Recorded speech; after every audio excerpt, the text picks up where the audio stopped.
Bienvenidos a Encuentros de Diseño, el podcast del Observatorio en Diseño y Creación de la Universidad Jorge Tadeo Lozano, conducido por Johanna Zárate y patrocinado por la Facultad de Artes y Diseño.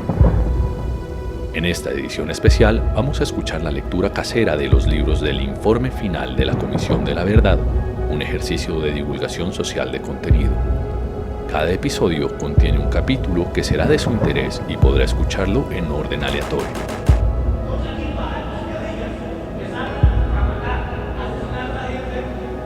Hola a todos y todas.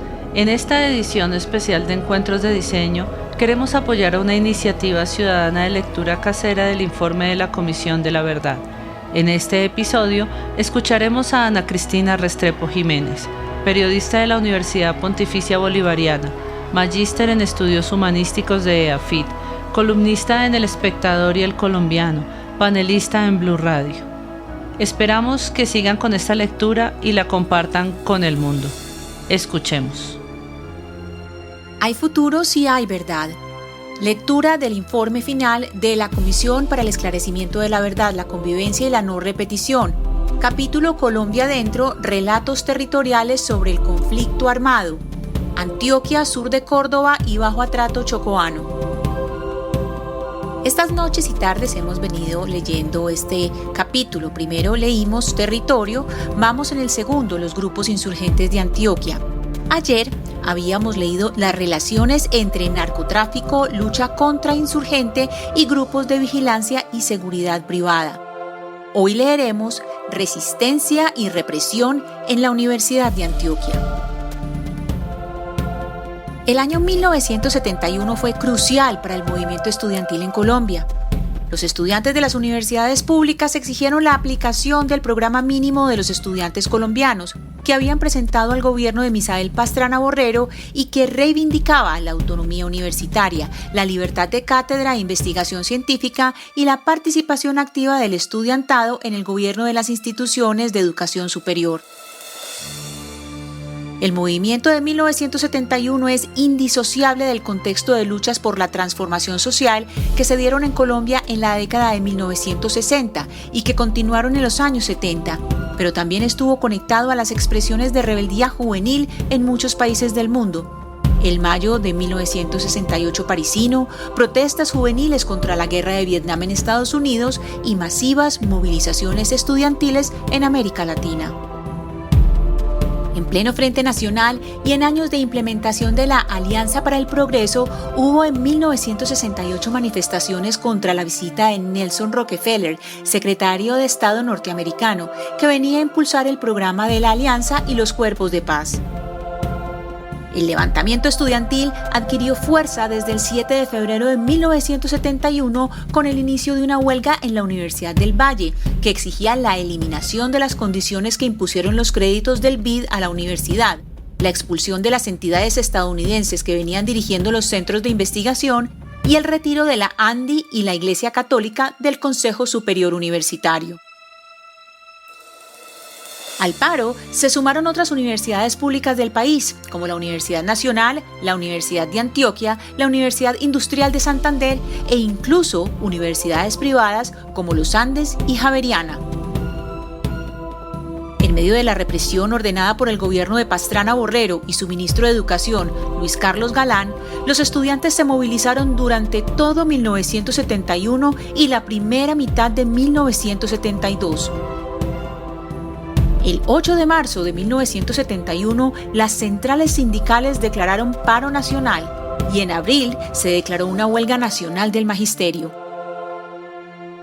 Para la Organización Colombiana de Estudiantes OCE, abro comillas, la lucha más enconada dentro del movimiento de 1971 fue entre quienes creían que cualquier reforma educativa democrática era inútil mientras no se transformara de fondo la naturaleza del Estado y la sociedad, y quienes defendían la necesidad de transformar la cultura e impulsar la educación y la ciencia como un paso previo indispensable para poder cambiar a Colombia. Cierro comillas. En la Universidad de Antioquia, uno de los momentos más álgidos de las protestas de 1971 ocurrió el 20 de abril, después de una asamblea general en el marco del 6º Encuentro Nacional Estudiantil, con más de 650 capturados y 40 heridos, entre militantes, policías y estudiantes. Según un testimonio recogido por Hacemos Memoria y entregado a la comisión, abro comillas, a las 8 de la mañana de ese 20 de abril comenzó en el Teatro Universitario Camilo Torres Restrepo la asamblea citada con el objetivo principal de exigir la revocatoria de los integrantes del CSU y proponer una nueva conformación de ese órgano directivo. La reunión terminaría con la convocatoria a un paro nacional, en medio de una asistencia tan masiva que fue necesario instalar amplificadores de sonido fuera del teatro, recuerda Moure. Cierro comillas. Según cuenta, eran aproximadamente las 5 de la tarde cuando comenzaron los enfrentamientos entre los estudiantes y los policías, que por esos días rodeaban la universidad cuando se convocaban asambleas y que, para enfrentar las protestas estudiantiles, actuaban amparados en el estado de sitio decretado por el presidente Misael Pastrana a finales de febrero. La confrontación terminó cerca de la medianoche, con la retirada de los primeros policías. Abro comillas. Todos nos repartimos por distintas facultades a hablar y echar chistes, pero cuando menos pensamos llegaron como 500 policías más, recuerda Moure. Eran aproximadamente las 4 de la madrugada y la nueva avanzada de la fuerza pública incluía al ejército y a grupos de carabineros.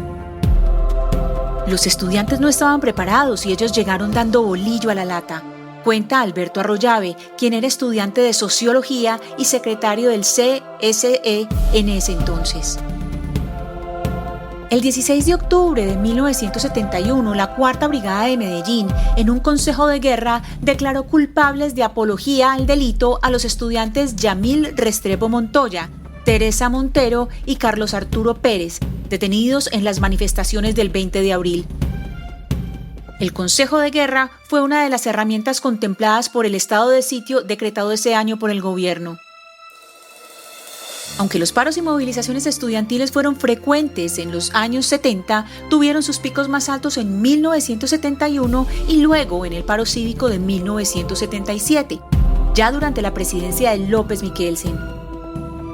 Este fue el primer paro nacional y obrero que se realizaba en Colombia en más de 20 años, pero no necesariamente fue una expresión de unidad.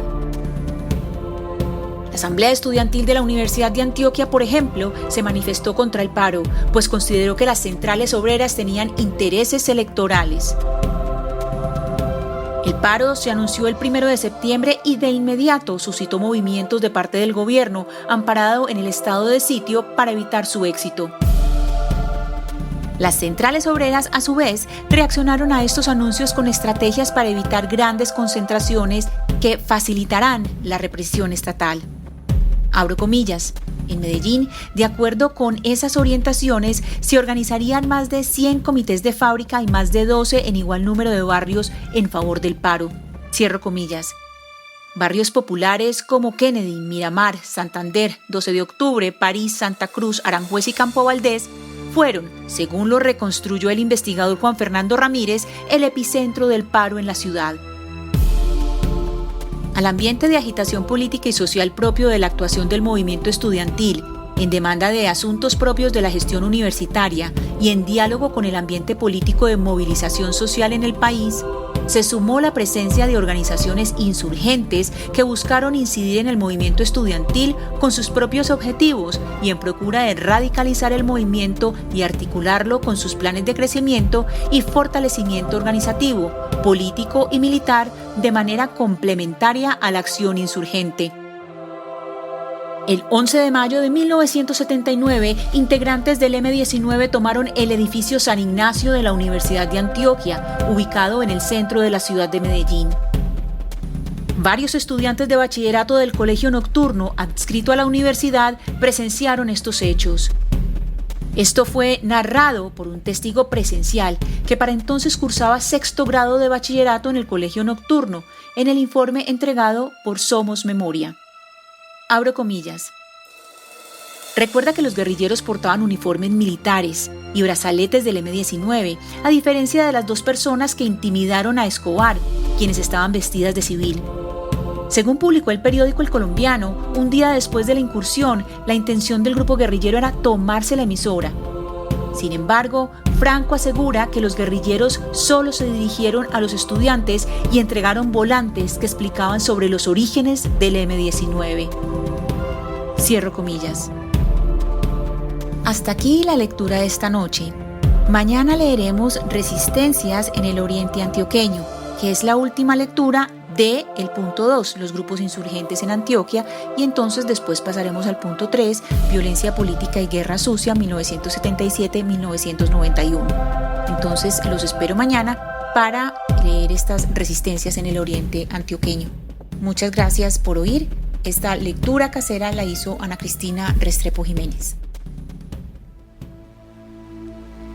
Acabamos de escuchar la lectura del informe de la Comisión de la Verdad, una entidad de Estado que busca el esclarecimiento de los patrones y causas explicativas del conflicto armado interno que satisfaga el derecho de las víctimas y de la sociedad a la verdad, promueve el reconocimiento de lo sucedido, la convivencia en los territorios y contribuye a asentar las bases para la no repetición mediante un proceso de participación amplio y plural para la construcción de una paz estable y duradera, con la cual Encuentros de Diseño desde la Universidad Jorge Tadeo Lozano se ha comprometido.